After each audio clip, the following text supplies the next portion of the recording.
Les jeunes sont les générations futures. Ils ont un mot à dire sur la façon dont le pays doit être gouverné. Les jeunes représentent 13 % de la population électorale. C'est important qu'ils se fassent entendre, qu'ils se fassent écouter. Et la meilleure façon de le faire, c'est de déposer un bulletin de vote le 2 mai. La première fois que j'ai participé en vote étudiant, j'avais 10 ans. Et c'était avec mon classe de 5e. Nous avons tous voté et nous avons tous eu la chance de parler à ce qui est plus important à nous, à regarder la télévision, les journaux et à regarder les sites web des différents candidats. Et c'était très intéressant parce que quand j'avais 10 ans, je savais presque rien au sujet des politiques ou des différents partis politiques. Et c'est quelque chose que, parce que j'ai participé quand j'avais 10 ans, et j'ai participé plusieurs fois jusqu'à aujourd'hui, j'aime bien voter en juin quand j'ai 18 ans. Les jeunes ne votent pas dans les très grands nombres.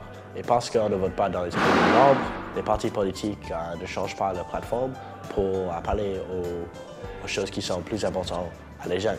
L'opportunité qui est le plus évidente, c'est si on vote, ça change beaucoup de choses. Je pense que Facebook, Twitter, c'est des choses que moi j'utilise tout le temps, que beaucoup de mes amis utilisent.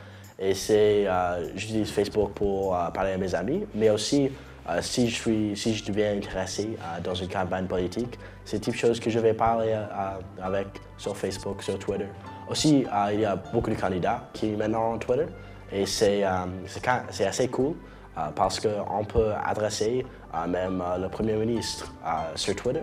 Et c'est comme on est égal, on n'a pas besoin d'être comme quelqu'un de très important, si on peut juste envoyer un message ou juste retweet quelque chose. Et c'est comme on est à le même niveau que ces candidats et on peut adresser nos questions directement à eux. Vote étudiant est un excellent programme parce qu'il aide les jeunes Canadiens à acquérir les connaissances politiques et le désir de voter, qui sont deux importants facteurs de prévision du taux de participation électorale.